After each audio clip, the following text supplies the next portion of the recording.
Welcome back, everyone, to another episode of the Talk Your Shit Sports Podcast. Welcome back. P, we got a special one tonight. We got another legend, another Hall of Famer.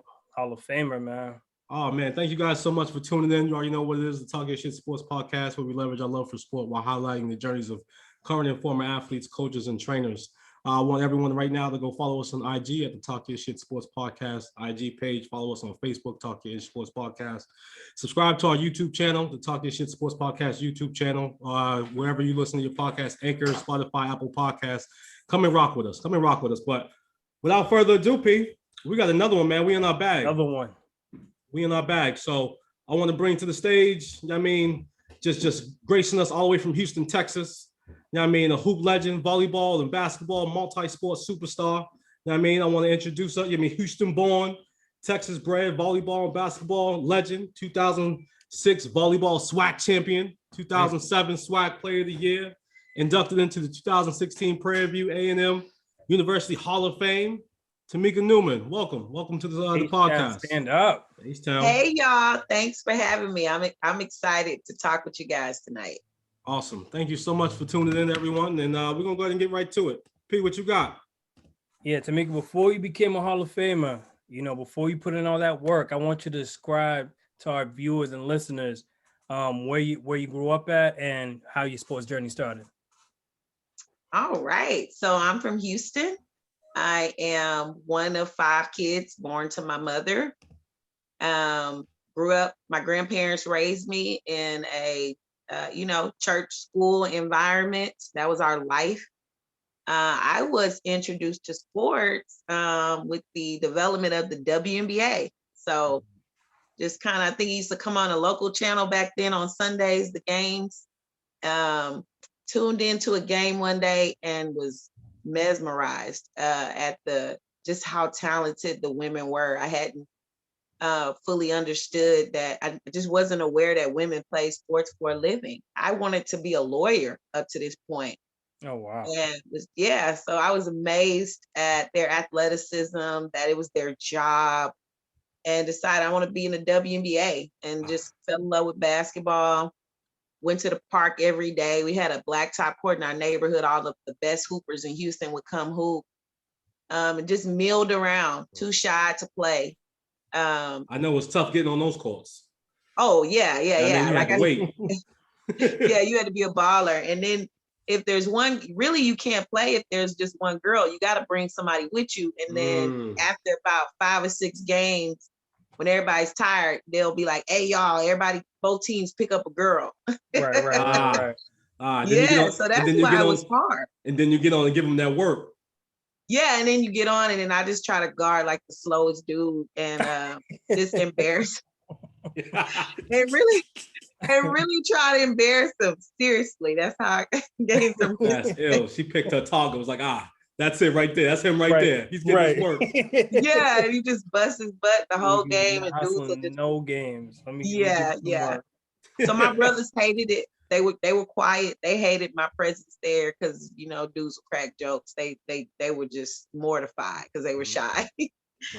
And then I discovered volleyball maybe a year or 2 later, watching the Olympics. So it was 2000. So maybe I was 8th grade.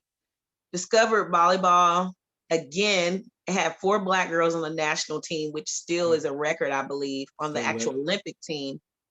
And I was like, wow, my exposure to volleyball was church volleyball. So I hadn't seen it organized. Again, these ladies were so dominant, athletic, and their technique. And they were, this is their job. Wait, you can play sports as your job? And so started kind of teaching myself volleyball. Went to middle school, and I was this height, so I was 5'9", and really underdeveloped, just a klutz. And just, after Grown into your grade, own, yeah. After 7th grade, I was like, oh, I can't do this for 8th grade. So my driveway, the kitchen, the grocery store, all of that became my court. I'm doing post moves, up and under, volleyball. I'm practicing my approach.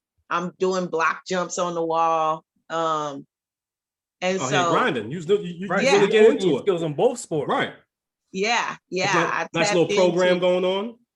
I did. I was like, listen, you have no resources, but what are you going to do about it? And it was the same way I viewed not growing up with my mother. Both parents were dealing with drug issues. And very early on, I said, okay, my life looks a little different than my classmates. But I refuse to accept that I'm at a disadvantage. And that's the same way I was when sports became my goal. I knew there was no money for me to do sports. There were no resources, but so I got creative, and No that's one of my excuses. You made a way. Yeah, You made a way. that's my superpower. Just finding a way, being resourceful. Get to high school, not a very good high school. There's word that I'm going to be able to make varsity very quickly, both sports. and that's your freshman year? Yeah, freshman year. So basketball for sure made it. Volleyball, played freshman. Basketball was insane. My first crazy experience was walking to the locker room and girls are just getting undressed, going to shower. And I'm like, I'm not doing that. Like, yeah. How tough I'm in there with. I'm sorry to interrupt. How tough was y'all league? Like your high school league? Our league wasn't. Oh no, our league was pretty good. My district was Black and brown. Our school in particular was more Hispanic than the others. So, we had the same amount of kids, but less kids trying out for sports, if you know what I mean. Because a lot of the Hispanic population, they go work after school, right? So we were at a disadvantage a little bit, but the ones who did play sports, obviously we didn't have any height, Hispanics, but really tough individuals. So we overachieved, to be honest. A bunch of Black kids that were exposed to sports late, and then a bunch of brown kids with insane work ethics because of their that's parents. All they knew. Right. That's all they knew. It. No excuses. No excuses. Right. We're here to make a better life. If you're gonna do something, you're gonna do it well. You're gonna do it all the way. You're gonna be committed. And it was insane. By the time I was a senior, me and my best friend, she's Hispanic, 5'4", like can shoot the lights out, insane. Like dad had her dribbling a basketball at 8 years old on the news. Like she was just like really famous little ball dribbler. But we led the team to the playoffs, the state playoffs for the first time for volleyball in 13 years. And basketball, I want to say, was almost 20. Wow. The programs. Yeah, we just literally every summer, the football would go up and do speed and strength or strength and conditioning camp, right? Still lift weights. It wasn't a thing on the girls' side. I walk a mile, which isn't far, but it was under a freeway, past some like projects, ducking and dodging cat calls, walking in the heat. And I would just wait till the boys were done, and then I would just slide in and lift, just do their workout. And then I would hoop in the back gym with them. And eventually she decided to come with me, and her dad would drop me back at home so I didn't have to walk back. By any means. And we never got, every now and then we got a few girls to come up and work out with us. It just wasn't in their head that it was a year-round thing. You got to train. Right, that was still a very new concept, especially in low-income areas. The other areas, they were already on it. We train year-round. Right. It wasn't a thing. And I don't even know where I got the foresight to do it, but I was like, wait, if the boys train year-round, yeah, why can't I? Why shouldn't I be training all year and round? Their goal is to go to college and get scholarships. If I want to do this, I probably should be lifting weights and getting stronger. Right. Tamika, at any point was your siblings, because you said you have 5 siblings, did your brothers play sports as well or no? They did. So one was football, and he ended up he was football and he did track. He threw the discus. So we were buddies with that. He threw the discus. Right. We both trained together. And one was football, basketball. And neither one was like super great. I kind of surpassed them in that area. My little brother, 6'4", he went and played football at a small school in Nebraska. Okay. I'll say this, no one was pushing education. I did my research, filled out my own grant paperwork, filled out this, contacted my brothers were kind of like needed someone to do it for them. And I feel like they missed out on some opportunities. They just were, I was a little ahead of the curve. Like, I'm gonna make a way. You know, my grandma don't know nothing about this. I'm gonna get all the information. I'm gonna sign her name. I was like, Granny, I need your social security number. Right. I need your date of birth. Right. A lot of folks don't understand, man. Like, and like when you're a kid, man, and like you're trying to make your way through athletics and just like be involved and stuff, like you need, you know, like those who do have an advantage have a good support system. So like everyone's journey is not the same, and like sometimes like some folks are doing it by themselves, and like and like when they're able to manage that off the field and then get on the field and still dominate, that says something. That's dope. Oh, absolutely. I tell kids when I meet low income kids, hey, listen, you're gonna have to show the initiative. No one in your household is gonna push you. You know, find out mom's information. As soon as she filed taxes, get the form from her. I'll scan it for you. You know, you gotta look at your situation and understand what you're up against. Like, okay, my mom them probably don't really value this. They're trying to work, make ends meet. And you got to step up. And so my brothers, they relate to that. I picked up on it. I'm watching, I'm listening. Granny was still working. No one had taken this path before. I didn't have no blueprint. I was my own blueprint. I was going to ask you that. Yeah, no blueprint. I was the first person. My uncle had went to college. He didn't finish. He actually went back when I went and beat me by a year. I would have been the first person in my family. And I think that motivated him. Nice little competition, yep. He went back and got it. I would have been the first one to graduate with a degree had he not done that. Of the grandchildren, I was the first and still, I was the first and really the only for a while. I have a cousin who went back. So yeah, no blueprint. I was just feeling out as I went. I just wanted to be something really, really bad. I wanted to be somebody. My grandmother didn't push sports, but she pushed discipline and structure, and doing your best and seizing opportunities and being on time and being dressed correct and speaking up, you know, which we learned that a lot of that in church. My foundation was amazing. She didn't have much to give us, but she picked an amazing church, and our church family was like helped raise us. Right. So that was huge. That's super dope. You can't get that. You can't get that anywhere else, ladies and gentlemen, especially with the Talk Your Shit Sports podcast. So this is exclusive. But I do want to get into. Just something I definitely want to ask you, since you played two sports and you manage both at a high level. Why? Like, what specific thing about the game of basketball and volleyball did you just enjoy the most? I know for me, and Pete, you can speak to this. I know for me, like playing baseball, I was a catcher and outfielder, but like whenever I played catcher, I mean, I had to call the game. I had to make sure the pitcher was right. You know what I mean? And I had to make sure nobody was stealing second. So like, that was like you had a big responsibility. So that's something I really enjoyed. But like, what was it about volleyball and basketball that you just enjoyed doing on the court? Volleyball right away was hitting and just dominating somebody at the net, you know, beating them to the ball. It was just a high. Facts. Yeah, creating these angles and you know, what they would call just trick shots and like just really just kind of playing with the defense. Like, all right, y'all are over there, I'm gonna hit it over here. Making plays out there, making plays. Yeah. I thought it was a combination of being smart and knowing what you're looking at and then being athletic enough to execute. It was like just addicting. Right. And then this with basketball, it was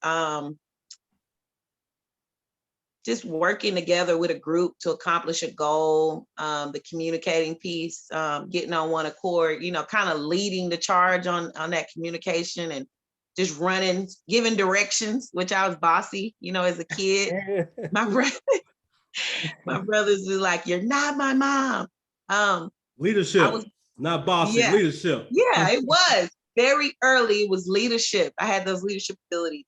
But basketball was, again, showing your dominance, you know, jumping. I was going to try to block every shot, in foul trouble, crying on the bench. You was out there hacking. It wasn't a foul. You being extra physical, setting the tone. Yeah, all ball. That was all ball. You know, yelling and one when I didn't need to be, trying to block every shot, you Be a know, and force. Be a intimidate. force on the court. Mhm. Oh yeah, you know, watching that girl scared to go up because I'm coming to block that. No That's easy hilarious. basket. No easy basket. No So flies Yeah. over here. WNBA, NBA. Who did you see that from? Like, who were you taking that from? Like, I gotta be out here, you know, on some beast mode. I gotta dominate these girls. Who, like, what professional or college player were you looking at? Like, yo, I need to model my game after that because he or she's dominating. Chris Webber. Wow, Ooh. Webb, Hall Hall of Famer. Hall of Famer. This guy in the Hall of Fame yesterday. Shout out to C Yeah. Webb. And you know, his game was kind of gritty. Yeah. And he was just kind of, you know, he did what needed to be done. I love the fundamentals like Tim Duncan, Akeem Olajuwon, you know, the dream shake. I want to do that, fading away. My coach hated it.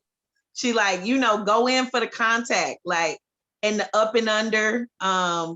So yeah, and then Tina Thompson came along and she was 6'3", and she was one of the first big girls in the American game that could shoot it. Mm-hmm. Remember, she had the footwork, but she could step out and shoot it. And now that's a thing. You know, now if you you're have good Candace in women's, Parkers and all these. yes, that game. You know what I'm saying? The point forward game. You can handle it, you can shoot it, you could post up, and you can guard 1 through 5. Was insane. So those were people that I admired, and the fundamental part of it, just wearing somebody down with your ability to be disciplined and be fundamental every time, just gave me this sneaky pleasure. Like, okay, you're gonna keep jumping, I'm gonna go under, you're gonna do this, I'm gonna do that. I'm gonna wear you down with fundamentals. Right. And I stopped growing, you know, I got this height fast. I wasn't exceptionally fast. I was pretty strong. So I started saying, okay, where am I going to get an edge here? Really buy into the fundamentals and the dirty work. You know, I wasn't above the dirty work. I was like, you know, that's how I'm going to eat. Just doing all the odd jobs, you know, being a great rebounder, being a great outlet passer. You know, we had kids that were late to basketball. So it's like, we don't need you dribbling a lot. Just take off. I'm going to hit you. Right. I'm gonna hit you right up the half court. I got you. Yeah. With the accuracy. Catch you right here. Boom, one step. Yes. Yes. Listen, one maybe 2 steps. You fast. I'm precision. And so finding a way to win, I could do that very early on when I was a kid. I would look at what the other team has, and I was very realistic about what we could do. Okay, how can I make this work? I was never okay with losing. You know what I mean? I'm like, it's a way to lose. And like I tell my kids, there's losing and then there's getting your ass whooped. I wasn't okay with ass whooping at all. Right. It felt like a waste of time whenever you got blew out. No, right. Like, why am I here? Like, why am I here? No, but I love the fact that you spoke about the high that you used to have when you played the sport. Because I like David just said, like, we played baseball, and I used to get my adrenaline just going up there, knowing that I'm facing a top-notch pitcher that, you know, has all the tools, and I'm here like, I want to see it. Like, I want you to bring it. I want you to prove it to me. Prove it to me. Prove to me that you're great, because I'm gonna prove to you that I'm great. And even in center field, like, my goal was just to make sure that anything hit my way, it's falling in my glove. Like, it doesn't matter. It's doesn't, you can hit it over me, next to, there's no gaps. There's no gaps exist when I'm playing center field, and that was my mindset. Tamika, there's no cap. There's no cap. Right. The boy was special. No cap. There's no cap. The boy was special. The boy was about 140 pounds. Can run. He can run. He can run like Tyreek Hill. I mean, he was out here. I mean, with his mad range, his fast. Yeah, he had it. No, but I have that theory in life. You can listen. You can be better, but you still got to take it. You know what I mean? I tell my kids when we go in and we're obviously better. You can have better training. You can be better on paper. You still got to take this dub. You got to take it. Right. Because nothing's earned. Yeah. Like, you really got to, nothing's given. I'm sorry. Nothing's given. You really got to go out there and earn all your W's. You know what I mean? And that's what I love about sports, man. Whether it's baseball, football, basketball, all types of sport. Even like you just said, volleyball. Like, I enjoyed watching, like you just said, during the Olympics. I sit down and watch a volleyball because those girls go on the volleyball court. Well, indoor and out. Right, ain't on the right, beach. right. Yeah, Like yeah. that. I actually watched beach a lot. When we were kids, the AVP tour would come on weekends, like Karch Karai, some of the. So that's where I kind of got put some stuff in my toolbox, the 2-on-2. Right. And so when other kids were I was super fundamental, but I had watched 2-on-2 so much, I could mimic a lot of the little dink and trick shots they would do, which you got to do in 2-on-2. So that's actually, I got a really high volleyball IQ from watching 2-on-2. So Tamika, I want you to explain to our viewer the difference in how, because the difference between the outside playing in the beach and on the court, and how difficult, if it is difficult, or if it is different of the game. Yeah, so wind factor is an issue. So the way you receive the ball is a thing. You got to take more balls with your hands to control them. And then obviously moving around in the sand is a bit difficult, but helps you when you transition to the indoor game. And then beach is just two. So you have got to be really great at reading players. You got to be gutsy because you're pretty much on the floor for every ball.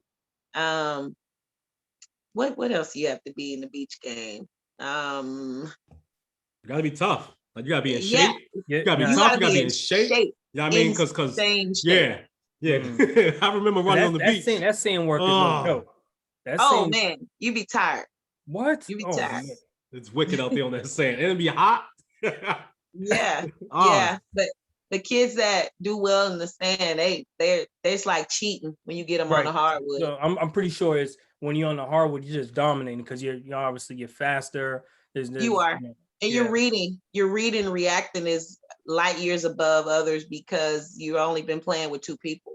So, and your communication, you really got to know the person you're playing with. It's super important when you play twos. You got to know folks' tendencies because this is split-second decisions you're making with volleyball. The transitions is fast. From offense to defense is millimeters of a second. So the communication has to be key. You get a kid that play beach, their communication is on point.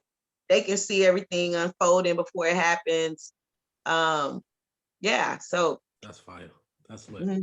You only get that here on Talk Your Shit Sports Podcast, man. You only get that. Tamika on here talking her shit, y'all. You listen, man, you only get it here. But Tamika, you said that you played AAU, correct?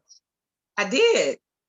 And okay, so who are the notable? Because I know Texas is a house of athletes, whether it's football, basketball, baseball. Like, did you play with any notable players in the AAU circuit that either went to college or went to the WNBA? You know what? I thought about that. There were a few girls that went to college and it didn't really pan out that I remember were local stars. So not in my area. I'm trying to think who was good at the time. So I can only think of guys like Daniel Ewan, TJ Ford. TJ, Texas. Texas Longhorns. I remember TJ. So I'm in that, they were selling out arenas. People were flying in, 2 hours before the game, it was sold out. It was like nothing you ever seen before. I was kind of during that Houston area, TJ Ford. Oh yeah, he's from a suburb outside Houston, a couple minutes. Okay. Mm-hmm. Yeah, so that his high school team, all 5 of the starters were D1 kids. I'm around the age group of like Vince Young, for football. He's from outside Houston. They're from the same general area. So I can't think of any girls. At the time, I was obsessed with UT basketball, the Longhorns. No, they were totally obsessed. And some of my favorite players from that program are coaches now. I was obsessed. Somehow I got the little media thick book they used to send out, and it had kids' bio, where they're from, what they like to do, pictures of the weight room. And that book helped me to dream, really. Like, I want to be this. I want to do this.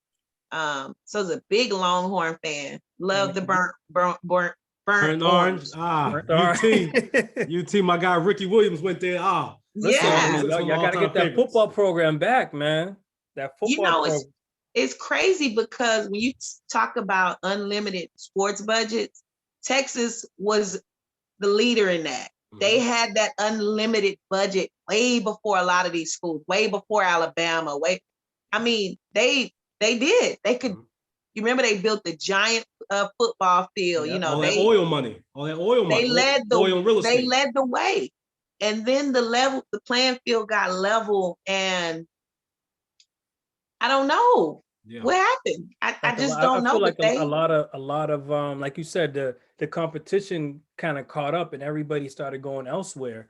Like the kids that used to go to, you know, Texas are now going to the Alabamas, are now going to Texas A&M down the street because Texas oh A&M yeah, is, you oh know, yeah. so it's a lot going into It's a that. lot of factors.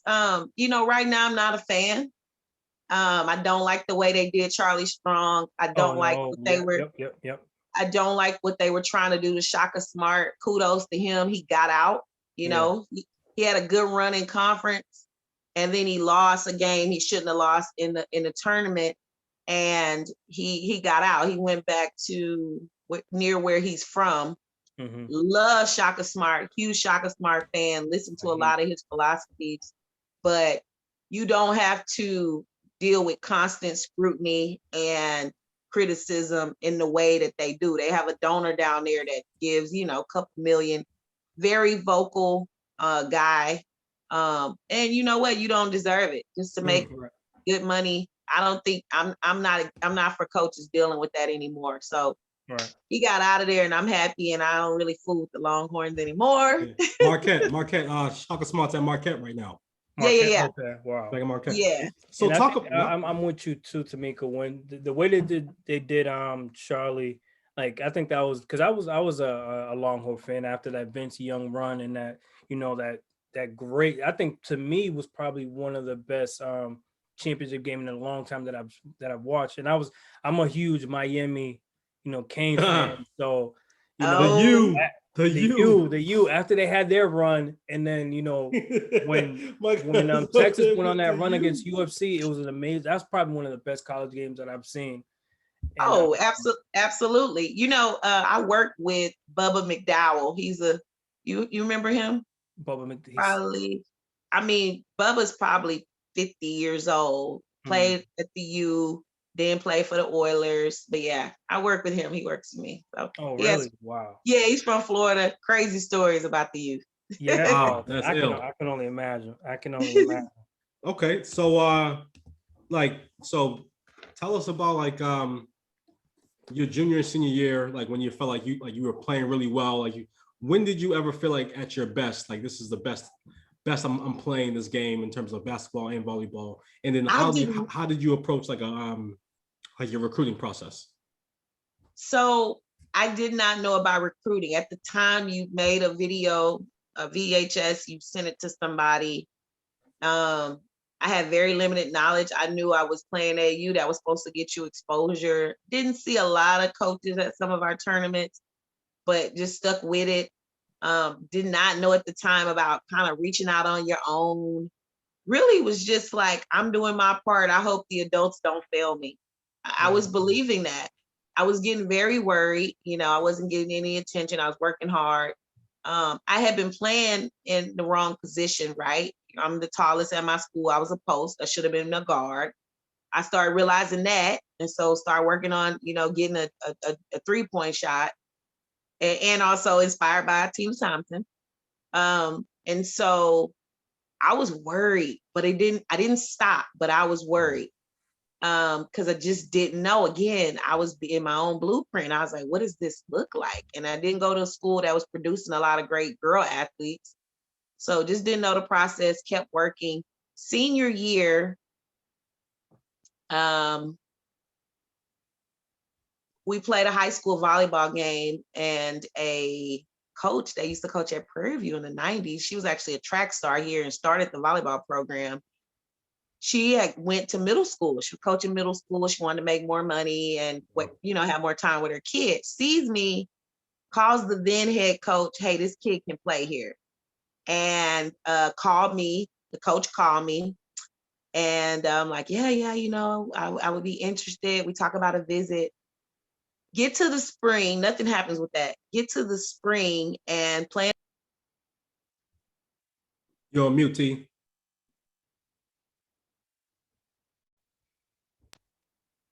Get to the tournament. Texas, no, I'm sorry. Prairie View is there recruiting for basketball. The guy gets my number, the coach calls me, and the first thing I asked him, can I play both sports there? He said, absolutely, absolutely. You know, listen, I was poor That's kid, real. got the sports late, had the audacity to believe I could play both. I really did. I was At the serious. D1 level. It was I can only imagine. And I said, can I play volleyball? Can I play both? And he's like, yeah. And I was like, yeah, I talked to the volleyball coach like a couple months ago. Hey, I'll get with her. We'll get you down. So they got me down and agreed, you know, hey, you can come here. Had good grades. And there was a junior college. Blinn Junior College is really famous for, I want to say Cam Newton went to Blinn. Yeah, JUCO. Yep. Yeah, it's a pretty popular junior college. It puts out studs. I mean, it's insane. They could beat Division Ones. It's down the road from Prairie View, about 30 minutes. Okay. Right up the street. Yeah. And so they offered me to play both there. Prairie View did, and then a little D2 or NAIA, I forget, in Central Texas. Talked to my grandmother about it because HBCUs they still had a really bad, you know, it was a stigma locally about going to Texas Southern or Prairie View, which was both were near me. I talked to my grandmother about it because academically could have went anywhere, and I was poor, so it was going to be free. Had options. Right. Like, what was the stigma? Yeah, it was, and you know, like, what was it exactly? Like for people that don't know what, you know, like, so there was this thing, and I found out when I got there, there was this rumor that there was a lot of like HIV at Prairie View, right? It stemmed from a little truck came, organization came and did testing. Remember, that's the 90s. It was insane. HIV. Right. Maybe 100 people took the test, and the results were like maybe like 30 people at 100 had it or something. It was like something. But the way the story got spread was they have a lot of HIV there, and the sample size was 100. And so there was that little crazy rumor. Then Prairie View football had the longest losing streak in Division I football history. They lost 100 straight games. And the streak had been broken. Google it. It was an ESPN documentary about it. Me and my brothers watched the documentary on Christmas break, and they like, you gonna go to that story? Now listen, games. Yeah, I can't even calculate how many seasons. It was insane, and they didn't have a lot of full scholarships. Was the backstory? You know, they were operating on like walk on local kids just want to play. So that was what I knew about Prairie View. I went to church with some women that were very classy, very distinguished, and they would say, "Oh, you know, I attended the Prairie View A&M," and a household name was really Grambling. You know, it was like you have a principal or two that went to Grambling or Southern, and it was just. You remember the Bayou Classic used to be on TV. So when you thought rocking, the Bayou Classic be rocking. That's most people's idea of HBCU because it would be played on a national station. And so anyway, I went. Best decision I ever made. It's an amazing school. And bumped my head right away. I was a tough kid. I didn't need to be. I was a self-starter. But I realized I was kind of always the best where I was. So, you know, maybe the adults in my life hadn't pushed me in the way that these coaches was pushing me. So it was rough freshman year. Getting adjusted to my volleyball coach was like, oh, I hate this lady. Like, stop talking to me. Right. And then you guys read my accolades. In the end, I realized that she saw something in me. And in order for me to get to that next level, she realized she was going to have to push me. The people around me probably weren't going to be able to push me because I came and I was still better than most when I got there in volleyball, especially. Basketball was a little bit harder. It was some kids who were smaller, but they were fast. They could dribble. They could shoot it. It was like, you're little, but you're athletic. I ain't that athletic. So yeah, totally bumped my head freshman year. Yeah, went on to basketball, and I think I probably sat somebody down because crazy volleyball coach. You out here taking people's spots, T? That's crazy. You out here talking shit, T. She out here taking people's spots. Yeah. Sit down. And then the coach was talking shit before I got there. Like, I got a volleyball player gonna come sit your ass down, right? Oh, may he rest in peace. He was Robert Atkins, played in the NFL, Grambling great, Hall of Famer. Shout out to coach. Shout out. Yeah. Much respect. Yeah. He was like insane. I remember we were watching film and he stopped it. I'm diving out of bounds with a girl tussling for the ball. He stopped it and like questioned my like effort. I was like, what the hell is he talking about? I'm diving out of bounds with this big ass girl. Right. That's amazing. He had insane expectations. And that's that military background, and then just from Alabama, backwoods. Insane. Just a different breed. Right. Man, they pushed me. They were like, they really pushed the limits of your capabilities. Yeah. And like I said, where I was at, I was the best. I wasn't a behavior problem. I was a self-starter. But mental skills, I didn't have them. When it really came down to being pushed, I was like not open to that. I was like blaming, playing the victim. Like, you're picking on me, like, go bother somebody else. I'm giving good effort. But they saw that, nah, you can do more. You can get more. Yeah, so, no, that's a great lesson. Right. That's a great lesson for like the young cats, man. Because I think, like, Pete, correct me if I'm wrong. Most of all our guests have agreed with that sentiment. It's like they were probably one of the best kids, but once they got to that particular program, whenever they had success at, it was just a different culture. It was like just my coaches yelling at me when we're winning. Right. Like a lot of people ain't like, we're not used to that. We thinking like when we're winning, we're on top. Like you take your foot off the gas, but you can't. Right. Because somebody down the road is really looking to sit you down. So, absolutely. And another thing, D, I feel like because coaches, they see a whole bunch of talent. You know what I mean? But once they see a talented player, they want to push that talented player to the extra mile so they can reach their true potential. So it's like a lot of cats, like when you're playing, and like Tamika just said, when you're the best player on your team for so much and you're not being challenged by coaches, it's like, and once a coach sees a player like that, they're gonna push that person. And you being that player, it's like, hold on, my other coaches didn't push me this way, so why are you coming at me like this? So it's a mindset thing. Oh yeah, I'll get kids and they're like, nobody else is brought up, or their parent, nobody else has brought up her work ethic. I'm like, yeah, nah, she kind of just gives just enough. I'm sorry that I'm the first person to tell you that, but I think it's important for me to tell you that because you guys told me she has a goal of doing X, Y, Z, and I'm just telling you that I know nobody's told there's levels to get to those places that you want to get to. Oh yeah. I'm like, hey, you leaving something in the tank, or correcting a kid's form, and they're like, you're the first person to tell me this, and I'm like, hey, listen, I'm sorry. Okay. But you're gonna have to fix this if you want to get to this level, if you want to reach these goals. So yeah, it was hard, and I was a good kid. I was coachable, I thought, but I realized nobody was giving me major feedback because I kind of led the way. And it was good enough in that gym, and it wasn't gonna be good enough in that new gym. And then I hadn't been coached by a lot of Black coaches. I'll be honest, even in the low income schools. Talk about it. Yeah, that's a big difference. It is a difference, and I love my coaches, the two white women I had, amazing. But when I thought about it, it was way different with the Black coaches. They more animated when they get on your tail. Right.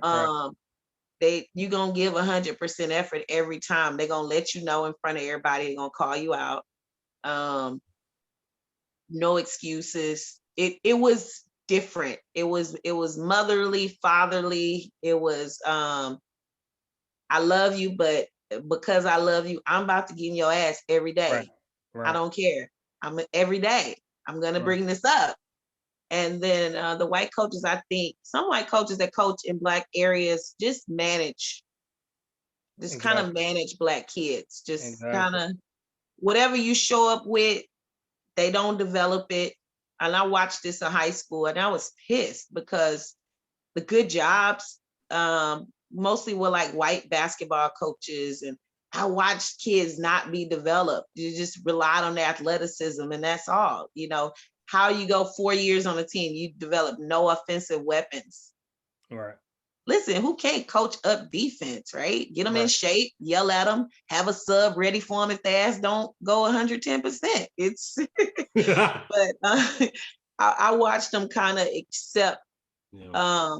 Black kids not having mental skills, not overcoming challenges, and just accepting that that's them. She's athletic, but she's a head case.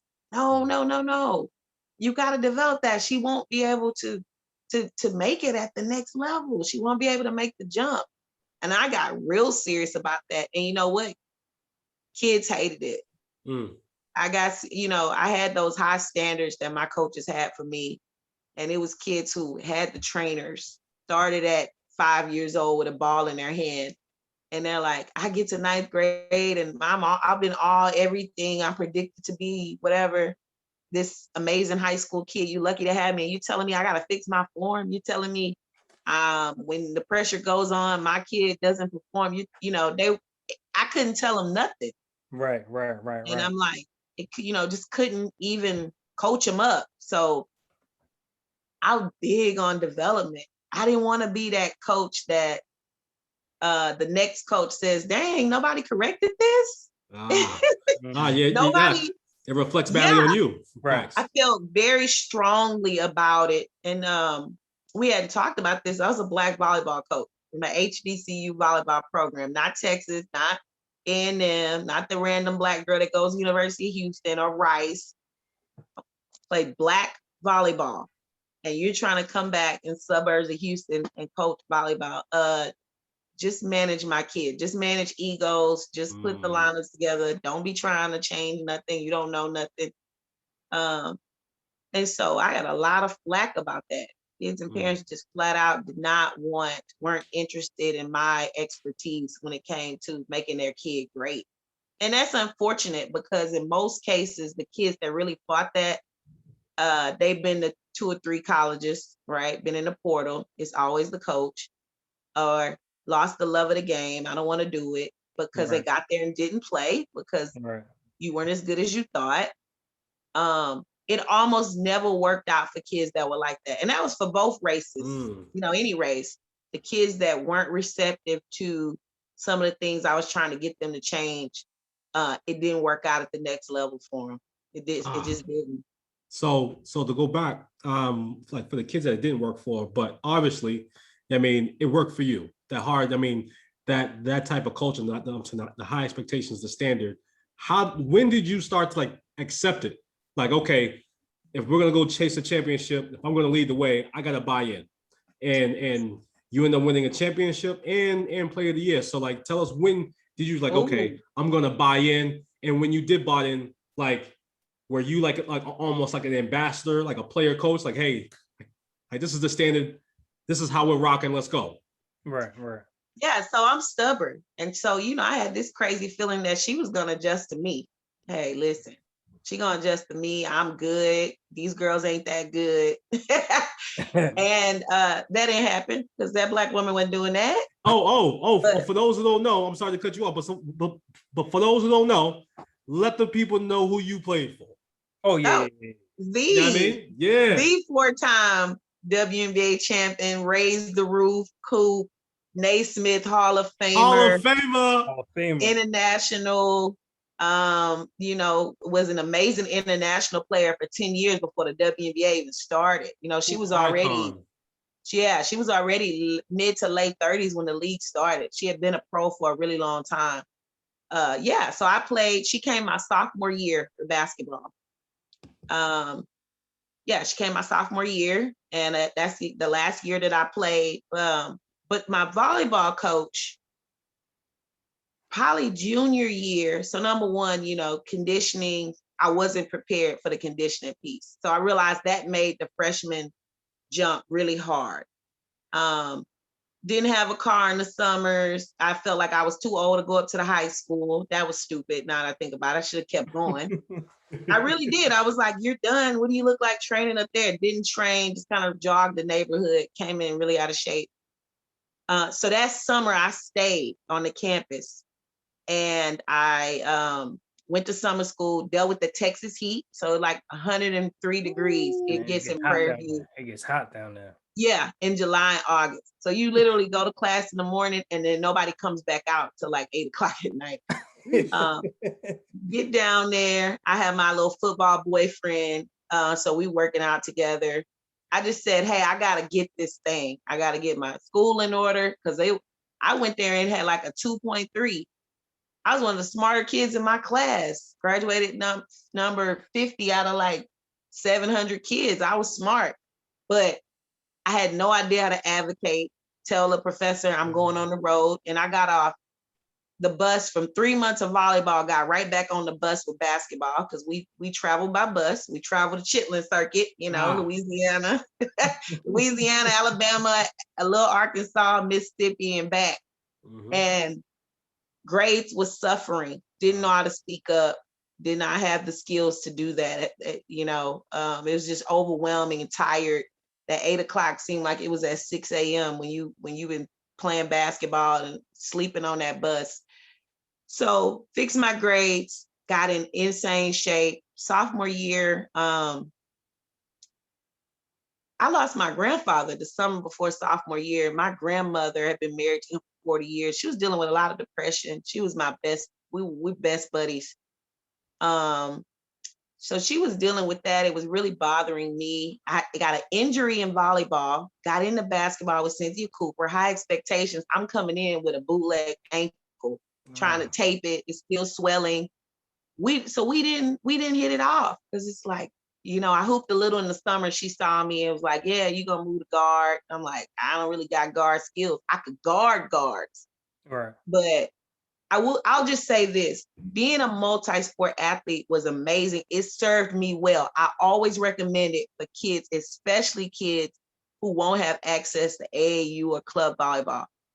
It accelerates your growth. You have a very high ceiling to just go. If you're gonna do school only, do 3 or 4 things at the school if you don't have access to. And that's why I had a really high upside, no injuries, no nothing, because I did everything. But it caught up to me though, those 10,000 hours of practice. It got me here, but if you're gonna be able to play with these girls, the fact that I had been split in so many different ways, sophomore year, 19, 20 years old, it just caught up to me when I met the kid who'd been hooping, nonstop hooping since she was 12. Right. And you could see the difference, and it became very apparent I need to choose. So and it takes a toll on your body too. It did. I was tired. I was so driven, y'all, from 12, from the day I saw that game. And I never slowed down. I didn't. I was that driven. I was like, I gotta make it. I just put my head and I looked up, I was real tired. And I was kind of depressed. So for people that don't know, like volleyball season started when? At the beginning? August, and then it takes you into early November. And then that turnaround from volleyball to basketball, because basketball starts what? In November. They start doing scrimmages and exhibition games in November. So ladies and gentlemen, that's no breaks. That's no breaks. All gas, no breaks. Yeah. Right. I got off the bus. I came back from the conference tournament, got off the bus, turned my stuff in. Monday morning, I was expected at basketball. Did that 2 straight years. Traded in my knee pads for some hooping shorts and my high tops and a reversible jersey. And I was like, what the hell was wrong with you dreaming this big? You're tired. I was tired. So I quit. I had to go in and tell Cynthia Cooper. My final straw was I came back for Christmas, which she let us go home 2 days. Came back with the flu. Came back with the flu, weak, sweating. We had 2-a-days because we didn't took 3 days off. We got to get back in shape. We're gonna start conference in January. We're doing 2-a-days. So I go tell her, hey coach, I got the flu. All right. What's up? Drink some water, lace them up. Oh, okay. I'm looking at her like, I'll walk off. And basically, like, it's on you. All right, you here. What you gonna do? We're doing like 10-minute quarters, just like 3-on-3, this 3 off, just playing, just knocking the dust off. And when I'm not on, I'm on the floor, drenched in sweat, just dying. And then I'm on, I get up, go, whatever, damn near killing myself. You think she's like, hey, take it easy? It's like, no, do what you can. That's that old school, whatever. Yeah. Can you go? And so I knew the expectation when I looked at her, the response. Not broke, you can go out there and perform. So do you think that was unfair? Now I tell you what, now you better not try it. Somebody's going to the athletic director, a kid tell you they got the flu, right, and you just like disregard it. You just can't do those tactics anymore. It's not a thing. Yeah, you're gonna be on the news. Yeah. A lot of athletes dying, especially after what happened with the dude from Maryland a couple of years ago when it was too hot. I'm seeing died of a heat stroke out there in football practice. Yeah, my first year at Prairie View, a kid, he was a bigger lineman, probably like 270, died. And we would do a noon run. We would run in the morning. This is for volleyball. You don't even need long distance, right? Crazy. We do a morning run, about 1.5 miles, 2 miles. Then we do a noon run. It was a little under 1 mile. It was this loop. We just it had a name for it. And I'll never forget, we get word that he died of a heat stroke, and they banned that run. But our coach had us at noon in August in Prairie View. Like I said, it's the hottest part of the day. It's 103. We would run. It was crazy. So these rules are in place so people can exercise good judgment, to be honest. But no, you couldn't. If you need to tell a kid that got the flu, hey, go and sit this one out. There's no big deal. You got the flu, go rest. So after becoming a coach, but she didn't say I couldn't sit out. That was that those mind games they used to play on you. I didn't tell you to sit out. I'm not gonna tell you to sit out. Mm-hmm. I'm gonna see if you're gonna push yourself. Right. How far you can go. Those are the kind of mind games the old coaches used to play with you. It doesn't work. I tried some of those tactics with these kids. Those mind games where you trying to, get something out of them. You wind up really developing very bad chemistry. And Gen Z kids, that's important for them, that connection. We didn't need to connect with our coach. She said, go do this. You went did it. You want to win? You want to play? Go do what I asked you to do. You don't need to connect with me. And this generation is much different. If you push them too far, if you do something they feel like is unethical, it ruins chemistry, and you can't really coach that kid anymore. Right. Yeah. So now, has that made it harder for like you on the recruiting trail? How kids are different. Just like trying to understand them and connecting with them and letting them know, like, hey, I'm setting this standard, and like I don't want any excuses. But then like letting them know, like, I am going to take care of you, especially when you're down. Yeah. I try to communicate that early and often with them. Hey, this is how I coach. Mm-hmm. This is the expectation. And this is also what we offer here. This is a family environment. Your open door policy. You can call me whenever. I'm going to check in on you and your well-being. It's just not important to me what you can do for me on the court. I'm gonna help develop the whole person here. But when I need to get on you, I'm gonna get on you. But you're gonna know the expectations, so it's gonna be on you to follow them. So yeah, but that connection piece, you really got to court kids. I mean, you really got to court them, because you slack off and they're like, oh. In what way? I don't know. In what way? I let the people know how it's done. Oh, I mean, you got to constantly be calling them, and you need to talk to mom, and you got to be invested in their friends and what's going on with their boyfriend. And I I kind of cheat because my daughter, little girls love kids. So my daughter will get on the phone and they're like, where's Zuri? You know, and I'm like, oh, I'm at a soccer game. Oh, send me pictures. So I kind of got a little cheat code with me. Cheat When code. That's dope. That's dope. yeah, So like now going into your like now that you know you've had this amazing career, you know, how did you get into coaching? And like, you know, now that you're on the other side, I mean, what's that like? Because going from getting coached by Cynthia Cooper, playing multi sports, I mean, doing noon runs in 100-degree heat. You know what I mean? How and like what type like are you enjoying this side of competition in athletics now more than playing? yeah. The impact that you have is far greater than when you're just a player. And the wins I'm chasing are so much different now. Talk about it. Yeah.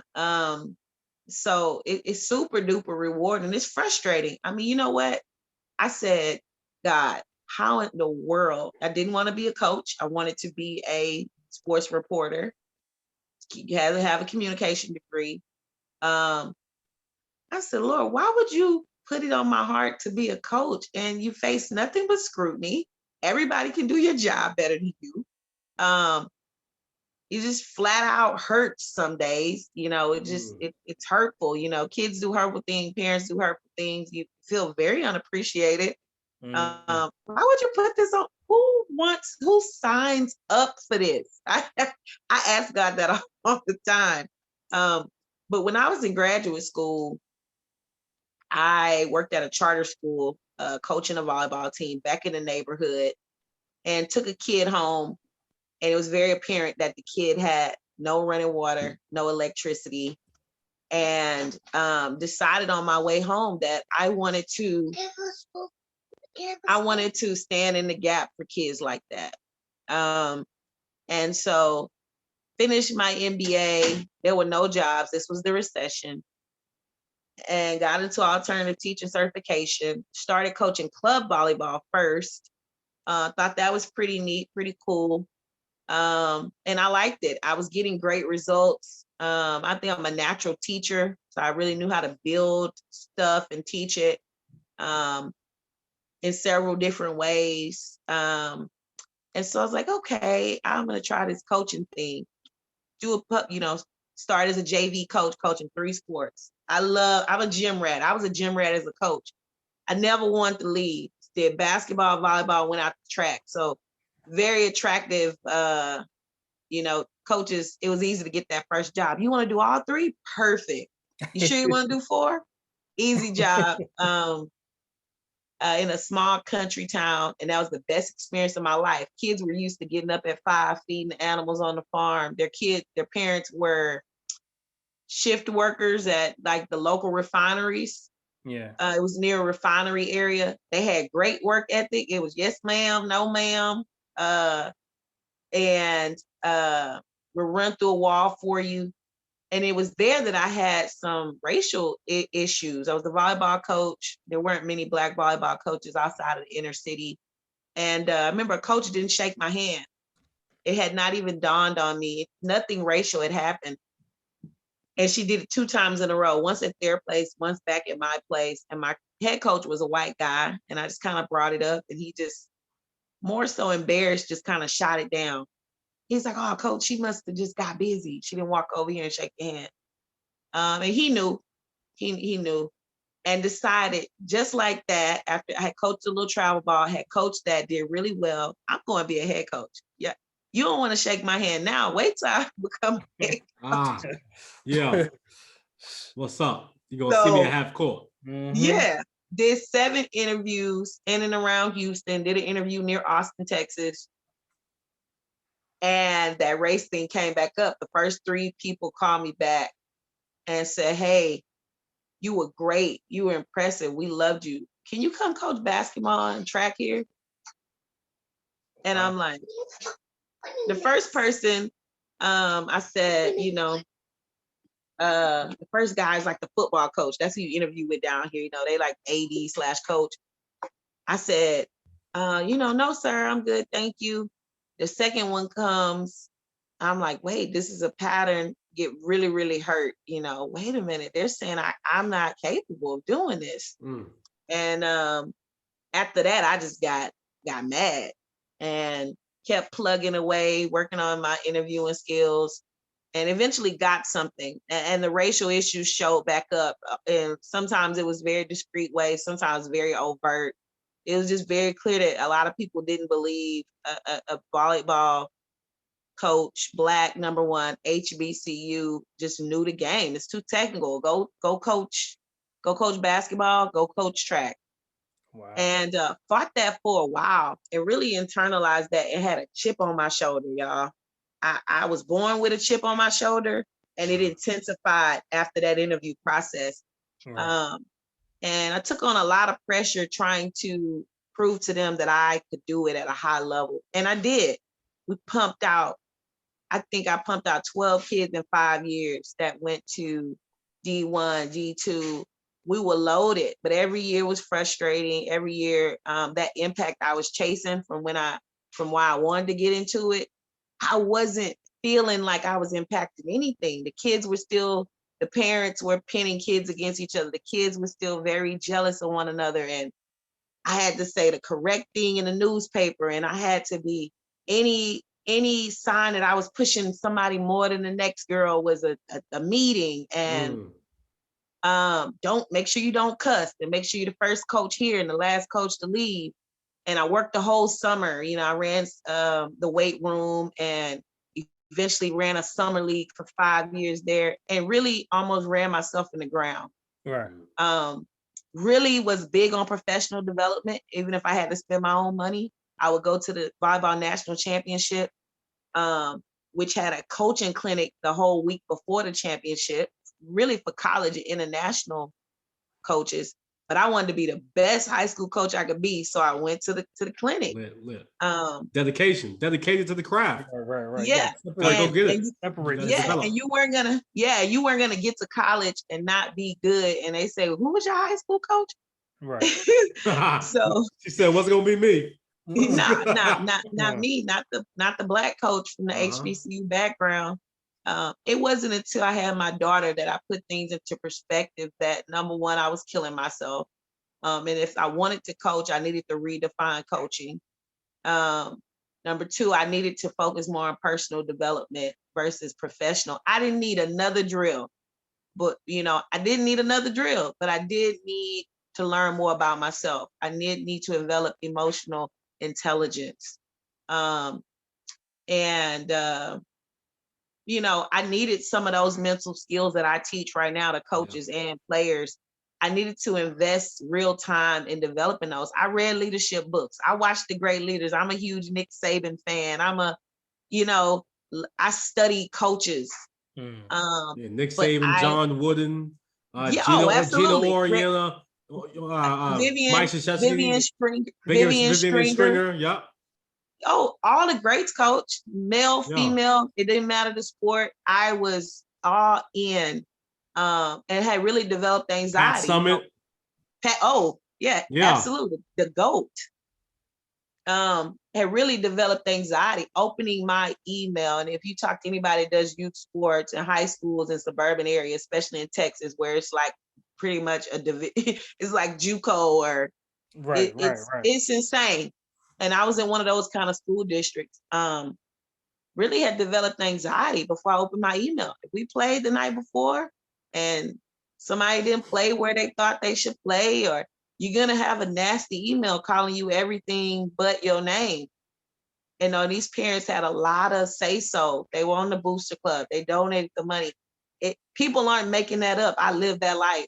Right. Where the booster club thought they were the school board. Right. And this is Texas, where sports is basically life.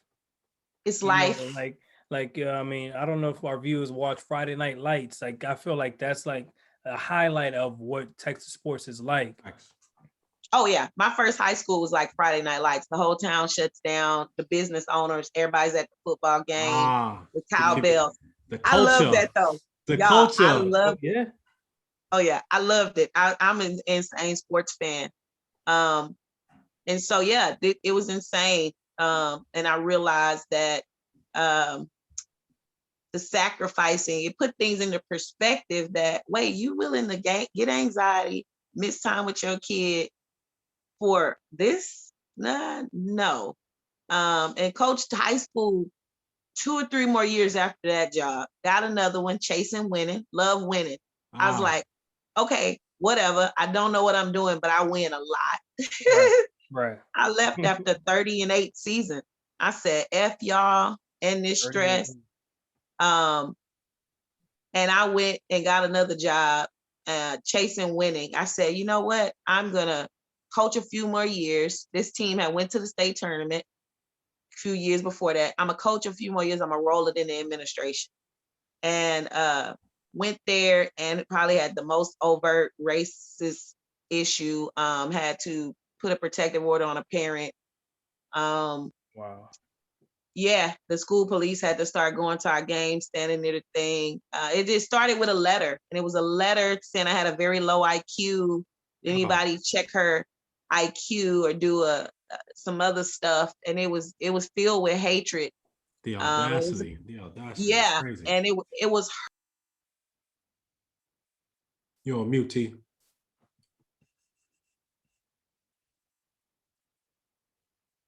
this. And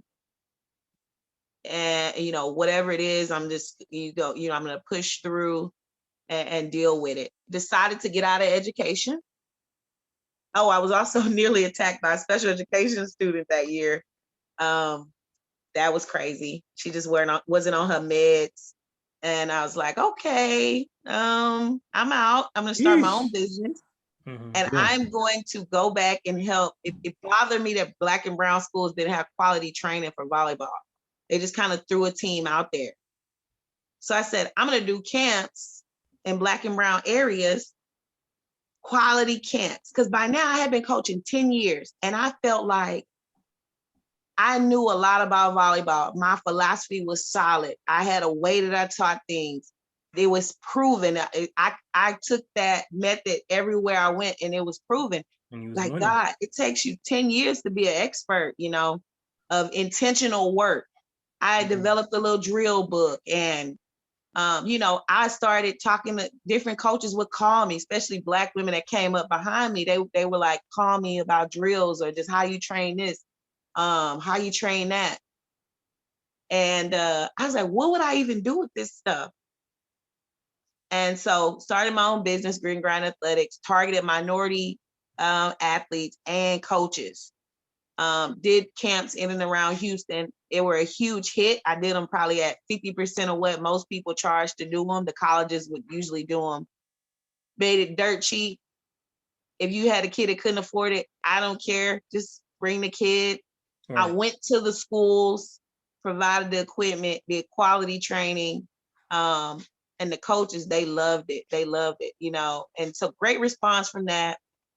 My teammate coached at Prairie at the time. But And I had my high school, one of my kids was kind of wrapping up her career there, went there, had an amazing career, top engineer student, defensive player of the year.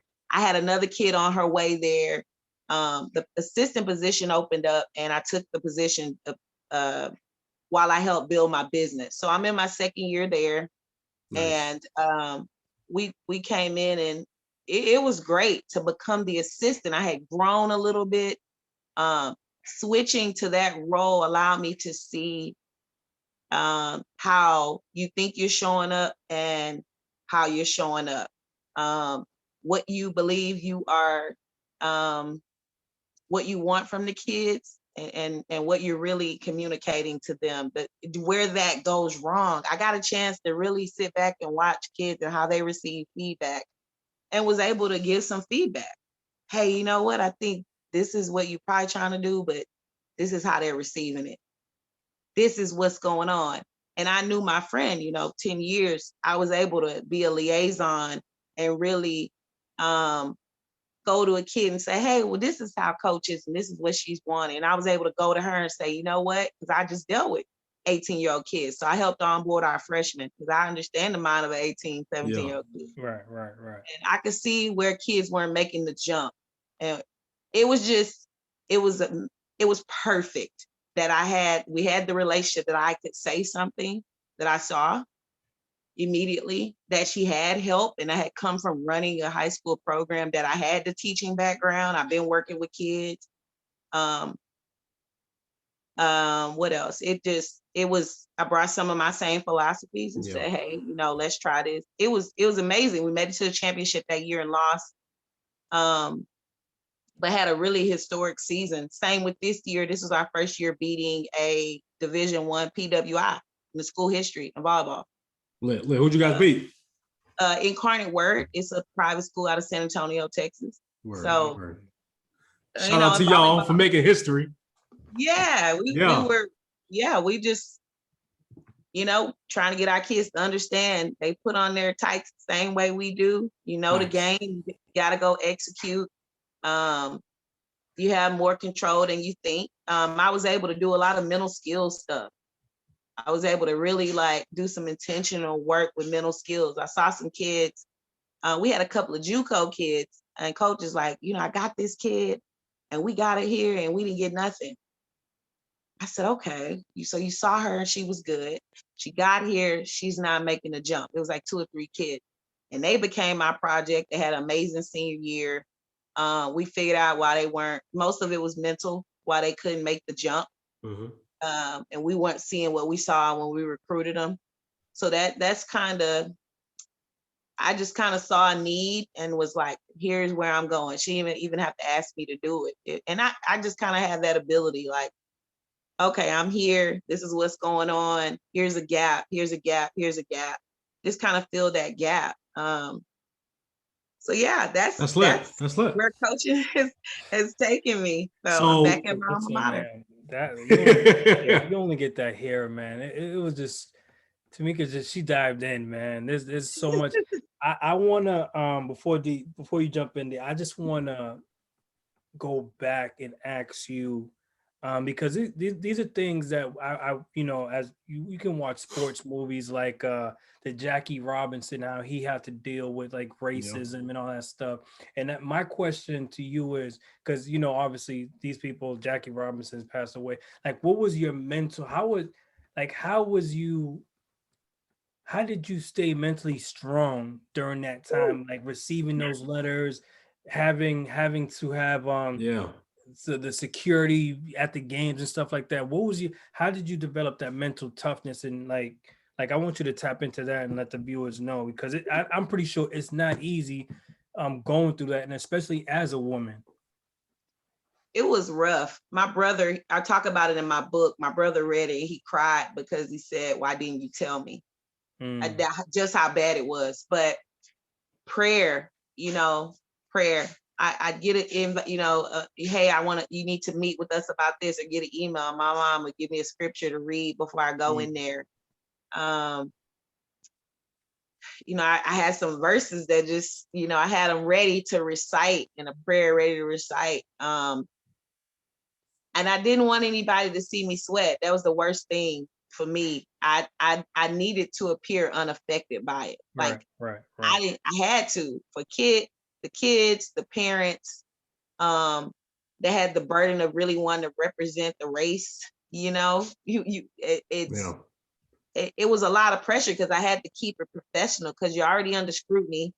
Right. And it was insane. I had to monitor how I took a loss. I had this thing with coaches, if you stand in the whole game, win or lose. If it's no going to sit down if you lose. Parents were watching me instead of watching their kid. Right, it was right. Intense thing. It took a lot of prayer, a lot of belief in myself. I believed I was capable. It was like, y'all are insane. And eventually I realized I'm more than capable. I'm actually selling myself short. When I think about it now, I'm selling myself short. Just great friends, but really faith. No one could understand. My friends were still figuring out what they wanted to do career-wise. And I became a teacher and a coach very early. Mm-hmm. So I had a level of responsibility. If we're out, y'all might see a student, I kind of had to really be a lot more responsible sooner. Yeah. And then I was responsible for 3 adults on my staff and 50 kids, freshmen, JV. That was a lot of responsibility they probably shouldn't have gave to me. It requires a great Looking amount back at it, like, it was a little much. Yeah. And I'm cocky. I'm ready. I know the sport. I can coach. I can teach. The emotional intelligence that you need and the self-awareness you need to go work with 50 families, because that's what you're dealing with, the kid and their family, and to manage 2 adults, which in that case always were a little older than me. You need a great amount of maturity and leadership skills and all that. So really prayer, and just I cry on the way to work, but those tears would be dried up before I walk in the building. Yeesh. Yeah. It's something you love is rejecting you. But for me, it really breeded obsession. I'm a little insane. The rejection breeded this insane amount of obsession. I'm going to win. You guys are not going to beat me. Right. It's nothing you can say to me. No, you're not. Yeah, got your email. I see your attempts. You're trying to slander. You're trying to do this. You're working this angle. It's not going to work. There's nothing there. I'm clean. I got a great work ethic. I find another way. Yeah.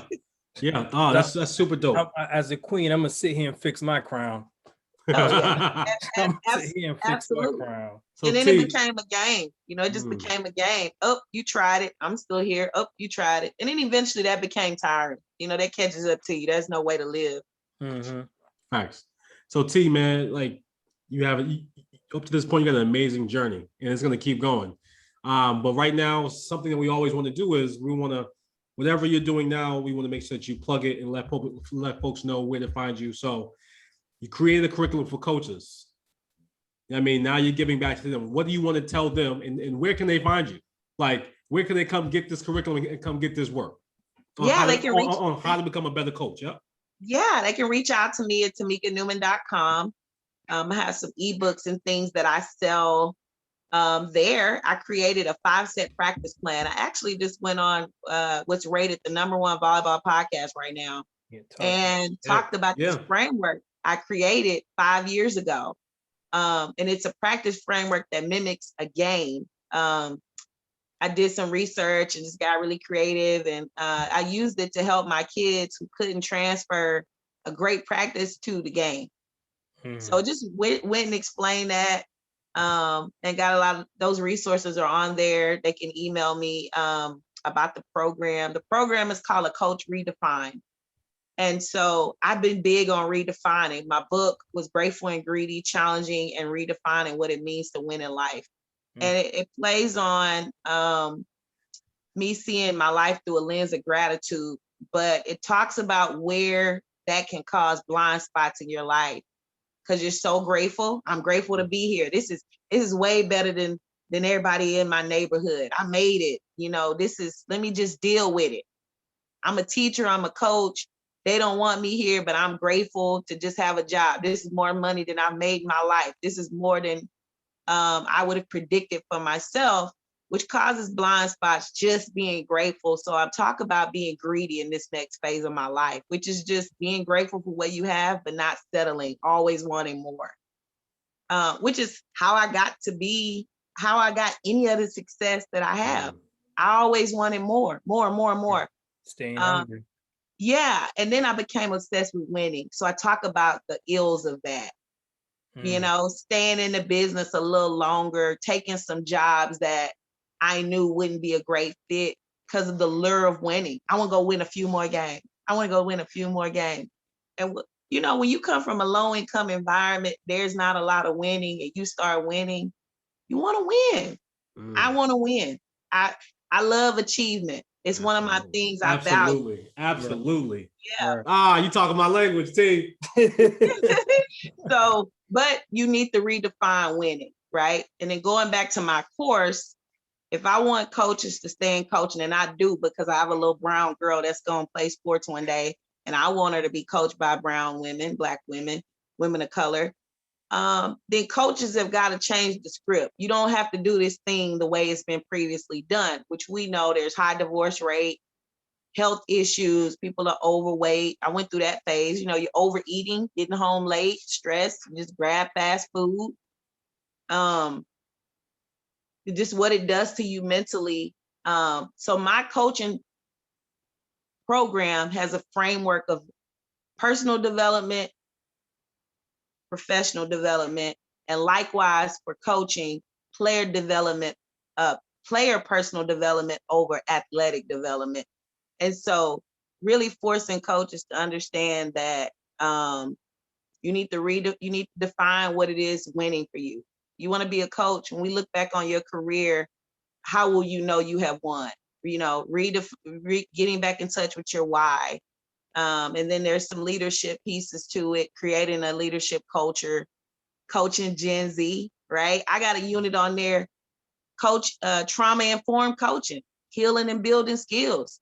These kids we coach have been through school shootings, COVID, Black Lives Matter.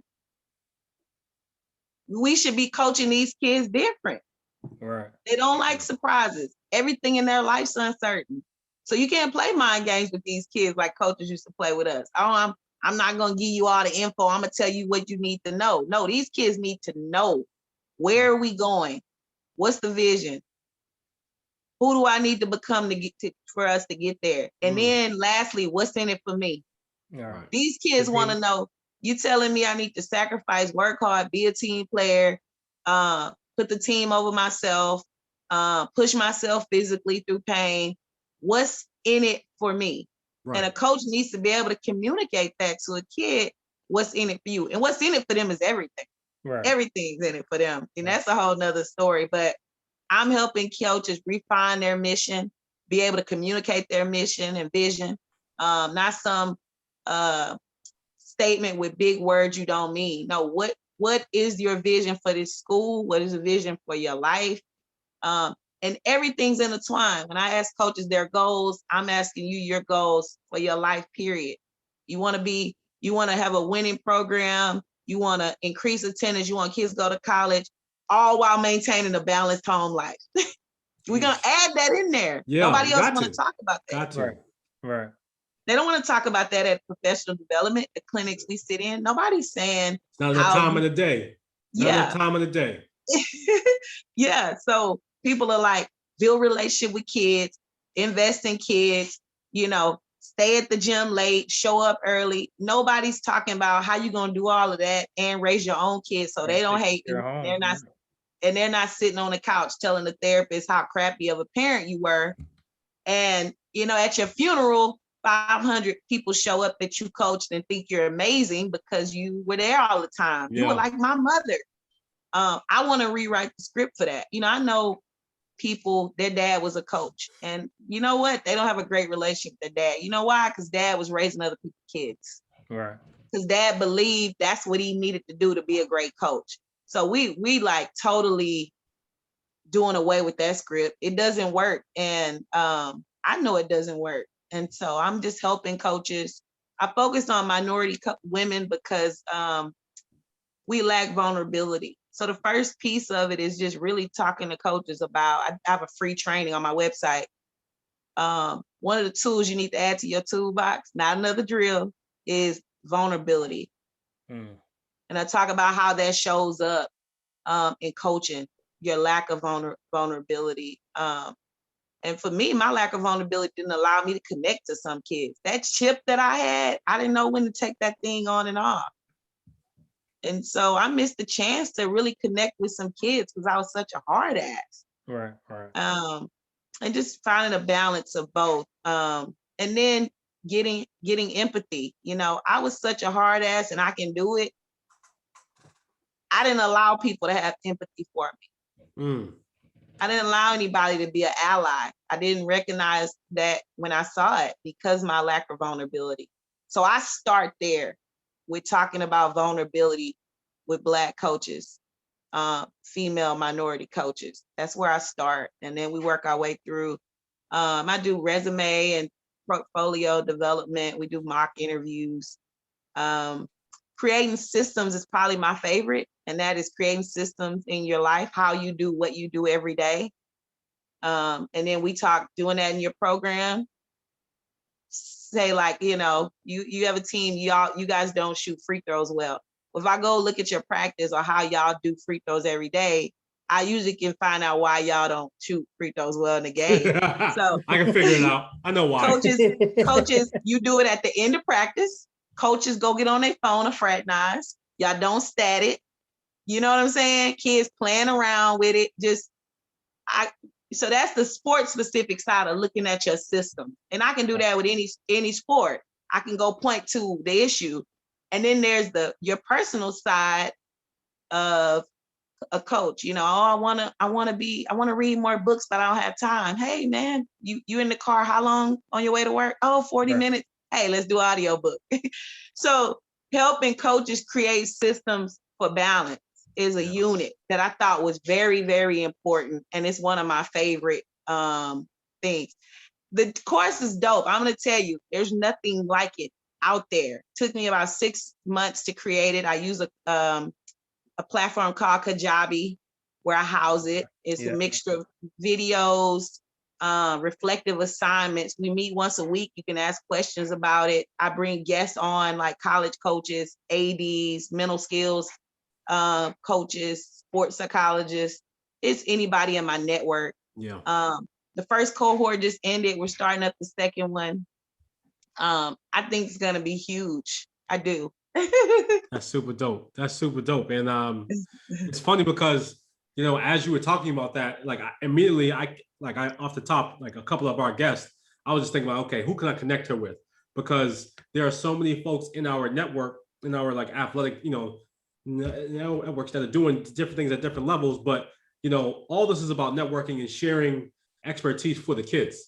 Because at the end of the day, we, especially coaches, because I'll just go back in my house like, damn, who were some of the coaches that weren't as dedicated as they needed to be when I needed them to be? It's like, now, because I'm thinking like, all right, I mean, I did pretty well, but I was like, maybe coach could have did a little bit more. But but yeah, I definitely want to plug you and like we salute you for your journey. You know, it's just amazing to come from, you know, where you came from, juggle multiple sports, have that ambition, face those adversities, navigating it, you know, as a parent, you know, as a young former athlete, and all that responsibility that you have with 50 families and dealing with just racist administrators and coaches, like all that you had to go through, man. It is so the fact that you handle it with so much grace and tenacity and ambition. Yeah, I mean, we salute you. We salute your journey. Yeah, I mean, it's lit. You already know what it is, but we're gonna transition now because I know we ain't got too much time. We won't keep much too much longer. But I just want to get your insight on a few things, and then we're gonna be out of here. Pete, and I know we talk about this all the time, man, especially with just how poorly the NCAA has managed a lot of things over the years in terms of college sports. I mean, especially with what happened during March Madness, you know, when they just, you know, had like just minimal workout equipment and gym equipment for the women, and then just like a massive weight room for the men. So like when that happened, like, were you surprised? And like, I guess what, as a coach now, like, what is your relationship with the NCAA and how do you feel about them? You know, the NCAA isn't seen in a great light for us small folks, to be honest with you. Some of their decision making definitely is with the Power Five in mind. I think the name, image, and likeness laws, some smaller schools are going to be able to capitalize on that. I'm trying to educate myself on that so our kids don't miss out on the opportunities, because they're already on YouTube, you know, promoting these products. They need to get paid. I think that's going to bridge the gap. That was huge that they did that. Thank God for the internet and Twitter, because they got on their ass fast. Because I think it was on their ass the next day, I think. Yeah, and they was, the trucks was bringing in new shit, and thank God for the internet. You can't get away with much. It is a necessary evil. I hate it sometimes, but it made them be accountable. It made them be accountable. So I wasn't surprised. I'm just excited that they got called out and they did something about it. And people aren't done with them. There's some other things that'll be exposed. Um, you know, in the days, in the months and years ahead. There's a lot of things that they're doing that people aren't okay with. I was shocked they went at the NCAA in that way. I was like, these millennials and Gen Z don't give a fuck. They Facts. no. Who just acts the NCAA and attacks them in this way? Like the players was like doing lives, like, look at this shit, look at this food, look at this hotel. It was bold. It was bold. It was ballsy as hell. But you need and it. You need I it. said, they ain't done with them. They ain't done with them yet. So Right. we'll see. I mean, I'm happy, like you said, I'm happy that they were exposed, because the NCAA, they do some foul shit, and for them to, try to play like they're clean slate and they're Mr. Perfect and all that stuff. But you guys are not treating these female athletes that are working just as hard as the males every single day. Cause I'm pretty sure they have the two-a-days, they have all that. And you guys heck yeah. And you guys just I don't think I've even seen a jump rope in there. Like, it was bad. Like, this is March Madness. This is March Madness. And it's the like best of the best. The best of the best. And it brings me back to this football player, AJ Green, that I remember when he was in college. He signed a jersey and he got suspended 8, I believe it was like 4 or 8 games for signing a jersey. But you guys are not even bringing weights to the NCAA tournament for these girls. And this guy gets, suspended 8 games for signing a jersey. Like, come on, NCAA. Like, listen, these kids are making these universities and the NCAA billions of dollars. Yes. And it's been exposed. There's kids who live in a crappy apartment, outside of the free food they get through the program, when they're with the team, they starving. Right.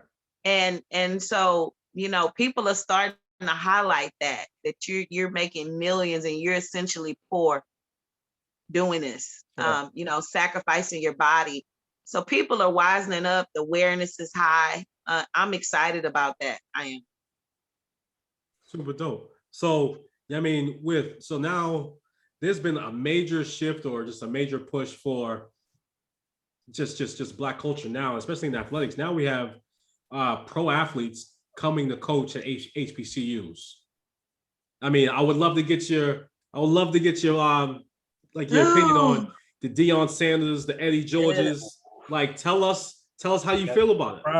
I'm gonna be. This is my first time going public with my opinion about it, because people ask me. You can only get it here from the Talking Shit Sports Podcast. Yeah, I'm gonna, and there's a population of us that agree with this and believe this. I love the awareness that HBCUs are getting. There's been many people that have worked hard at, doing this for years. I'm a HBCU person. I mean, period. So when I say that, when I think about a coach who works his way up the coaching tree, be it, a position GA, position coach, coordinator, and a guy comes off the street like Eddie George, just off the sofa. Deion had been coaching. When you just come off the sofa and you get that job, I think that, number one, I think about that coach would have brought 15, 20 people with him. It would have elevated all those people's lifestyle. The raise, the promotion they would have got coming with him. He gets that head job. Because I think that's what I think about the family. That coach is going to come. He's going to bring coordinator. They're going to bring position coaches. So I'm HBCU. I'm advocating for those coaches. That the 20 that didn't get the job, not just the one person, the 20 he would have brought. That's the first thing. Number two, I think that, don't tell me you care about kids when you're bringing in somebody that's supposed to bring attention. Hey, hire him in the marketing department. Number two, if you want him to bring dollars, put him in marketing. But you can't tell me you care about kids when you go bring an individual. No one does this. You can't go be the CEO of a company and be over this many people. You're going to be over 130 kids and about 50 staff. Listen, that's a hard fucking job. Mm. That's a hard, you can't tell me it. Coaching and playing is two different skills. Right. It's a whole skill set, whole nother skill set. I'm disappointed in that. I'm not that excited about it. And that's the Eddie George scenario. Deion Sanders obviously was coaching again. I say, hey, he comes on board as a coordinator. I say they start at the bottom or midway. I'm not a fan of you walking Just coming in into and just taking being that coaching job. being the CEO of it's a business, being the CEO of a program. Yeah. And you haven't managed Business. at that level. I hate it. But I think from the feel, business side, from the business side, from an administration, that's all they're thinking about. I think Right. you're exactly right. So don't tell me you're worried about kids. They're not thinking about the Yeah. kids. It's about this money. Right. It's about the money. Right. Hire them in marketing. Bring him on the team.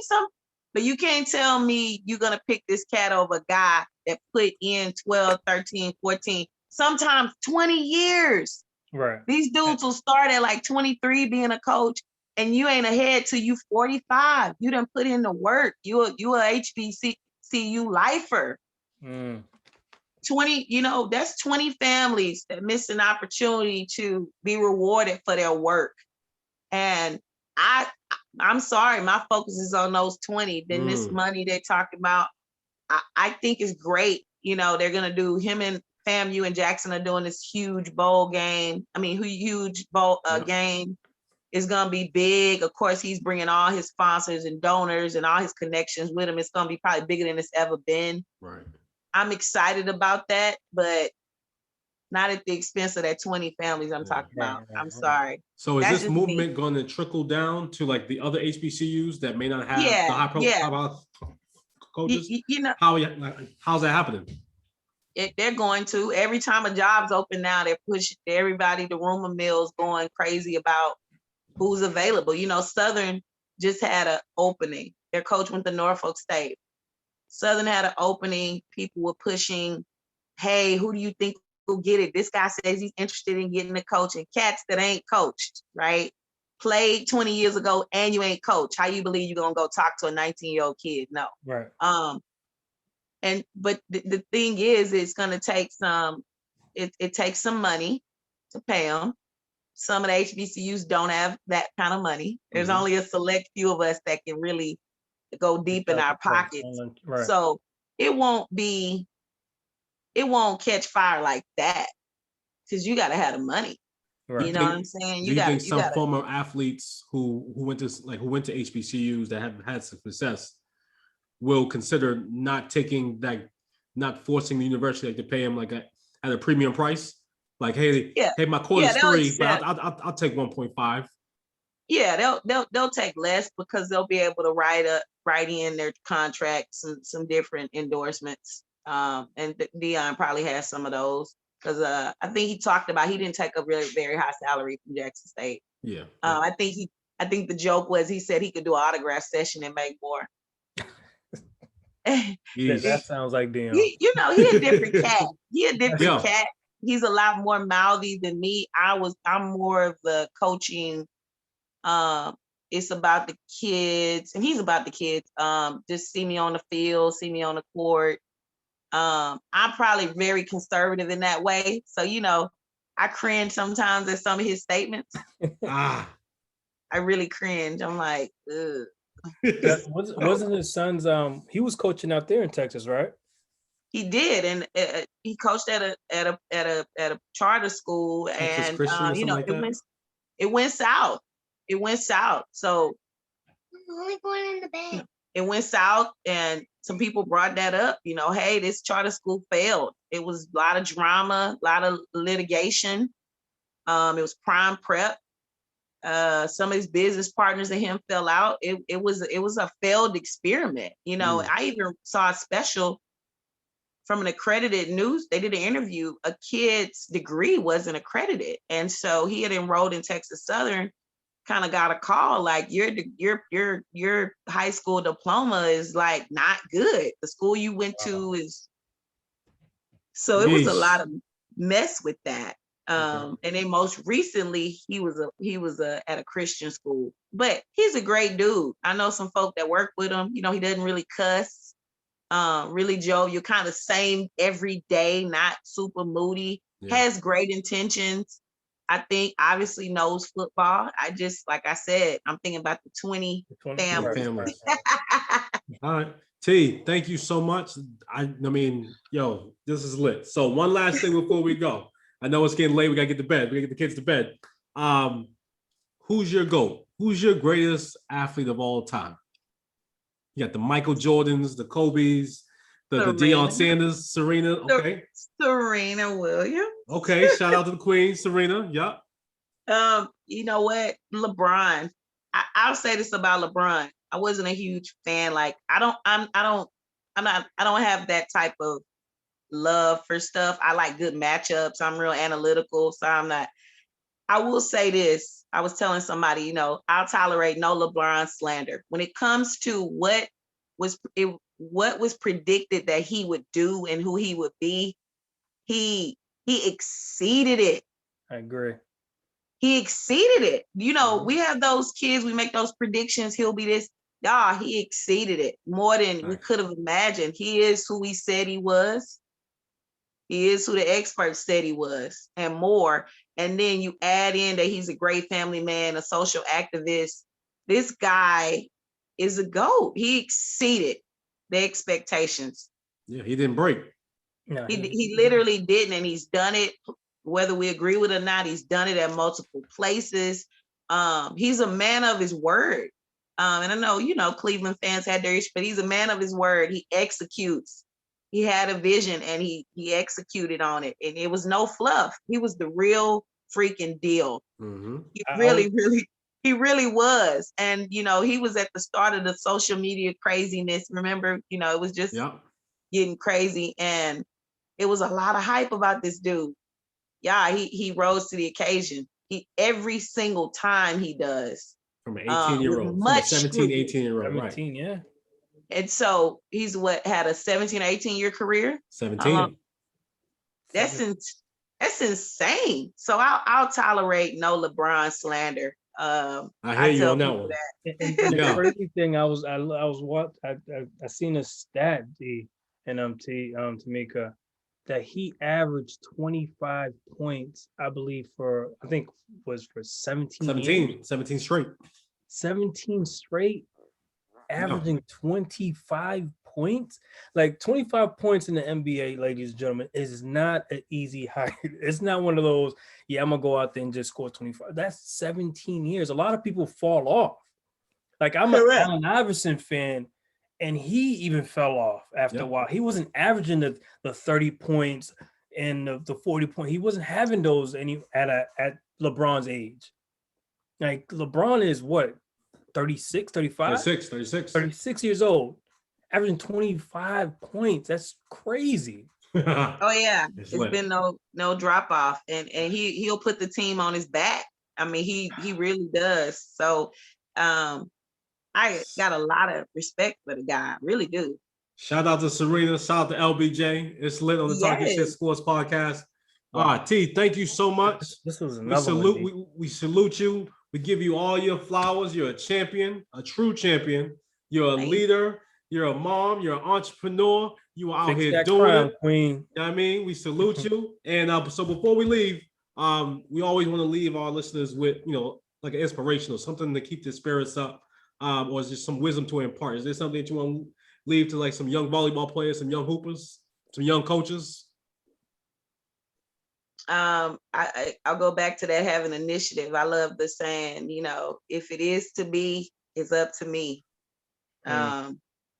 You know, get it done, take control of your destiny, you know, take full control of your destiny. You have more control, you know, than you think. But if it's gonna happen, it's up to you. And that's the same with, you know, being a leader and change.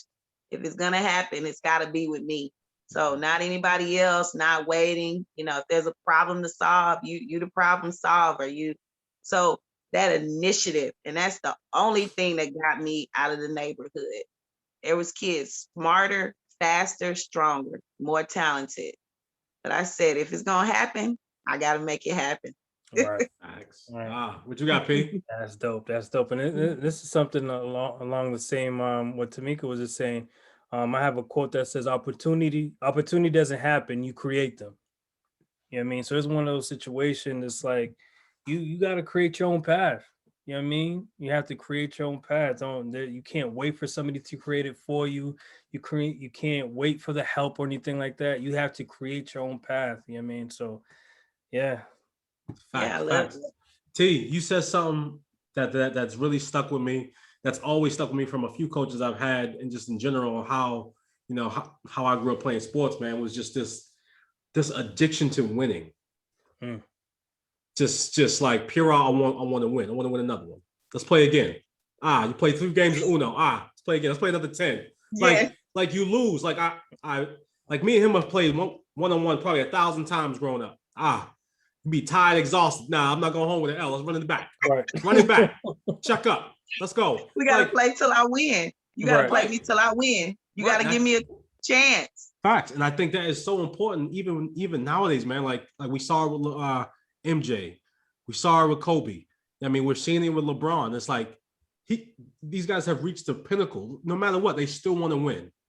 And I just salute how folks are going about it now. Even the guys who are not on like the greatest teams, like Dame Lillard. I know he's a winner. He's a winner. He wants to win, but he's just stuck in the circumstance. But it is what it is. But I just salute athletes, coaches who are just committed to winning. The Nick Sabans, like it's super lit. Like how laser focus is, and like that's just the ultimate goal is to win. So we salute you, your journey. We thank you so much for coming on the Talk Is Shit Sports Podcast. We salute you. However we can help plug your businesses, your books, please let us know. We'll definitely throw that up on there. We want to make sure that you eat. We just care about athletes doing the best that they can, no matter where they're at in their careers, man. So we salute you and we thank you so much. Thank you. Let's stay connected. I enjoyed it, y'all. I can talk all day. So let's stay connected.